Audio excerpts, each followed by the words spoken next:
Hello guys, আসসালামু আলাইকুম সবাইকে। টিচার সায়েন্সে তোমাদের সবাইকে স্বাগতম। আমি আশা করছি তোমরা সকলে খুব ভালো আছো। সো তোমাদের কিছুক্ষণ আগে তোমাদের অষ্টম শ্রেণী ইসলাম শিক্ষা যে পরীক্ষা রয়েছে সেটির নির্দেশনা প্রকাশ পেয়েছে, একদম সঠিক নির্দেশনা। এটি আমি মাওশিক থেকে নিয়েছি। সো চলো তোমাদেরকে নির্দেশনার প্রশ্নটি এখন প্রদান করবো, এরপর উত্তর প্রদান করবো। সো কথা না বাড়িয়ে তাদের প্রদান করি তোমাদেরকে। সো এখানে লেখা আছে ইসলামের বিধিবিধানের আলোকে প্রাকৃতিক দুর্যোগের সময় করণীয় সংক্রান্ত নির্দেশনা তৈরি। সো এখানে লেখা আছে তোমার চারপাশের পরিবেশে প্রায়শই বিভিন্ন ধরনের প্রাকৃতিক দুর্যোগ দেখতে পাও। তুমি নিশ্চয়ই জানো এই দুর্যোগগুলো কেন হয়। এই দুর্যোগগুলোর সময় বিভিন্ন ধরনের বিপর্যয় দেখা দিতে পারে। এই সময় ইসলামের বিধিবিধান চর্চা ও অনুশীলনের জন্য বিশেষ নির্দেশনা রয়েছে। এখানে যা জানতে চাওয়া হয়েছে সেই বিষয়ে তোমার চিন্তাগুলো উত্তরপত্রে জানাও। সো গাইস, এটা হচ্ছে আমাদের কাজ এক। এখানে লেখা আছে প্রকৃতি পর্যবেক্ষণ ও অভিজ্ঞতা বিনিময়। সেখানে আমরা দুইটা পয়েন্ট দেখতে পাচ্ছেন। আমি প্রথম পয়েন্ট পড়ছি, তোমার চারপাশে এলাকায় প্রাকৃতিক বা সামাজিক পরিবেশে কী কী বিরূপ চিত্র দুর্যোগ দেখতে পাও তা চিন্তা করে দেখো।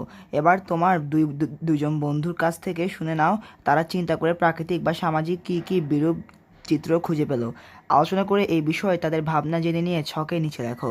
এবার 2 নম্বর পয়েন্টে লেখা আছে তোমার দুর্যোগের সময় কী ধরনের ইসলামী বিধিবিধান চর্চা বা অনুশীলন করে থাকো আলোচনা করে লিখো নমুনা ছকে।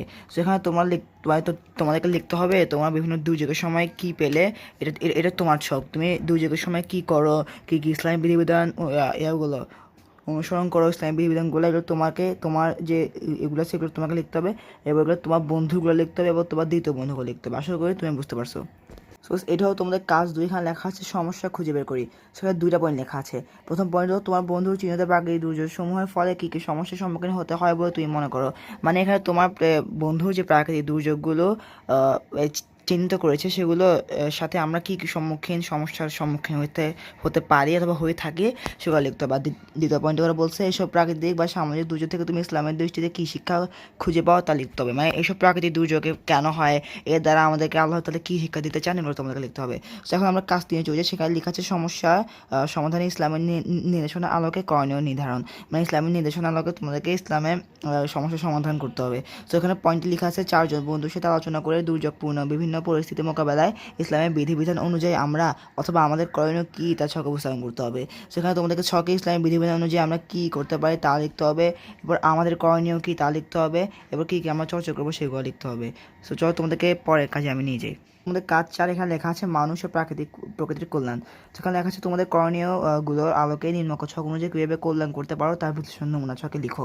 সেখানে তোমাদের লিখতে বলছে অভিমতগুলোকে শ্রেণীকরণ করো। ব্যক্তির জীবনের কল্যাণ, ধর্মীয় জীবনের কল্যাণ, সৃষ্টি জগতের কল্যাণ। তো তোমরা পয়েন্টে পয়েন্টে লিখে দিবা।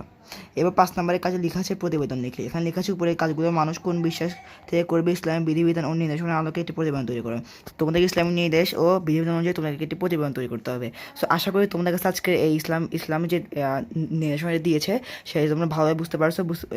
বুঝতে না পারলে ভিডিওটি আবার টেনে দেখবা আর অবশ্যই চ্যানেলকে সাবস্ক্রাইব করে দিবা।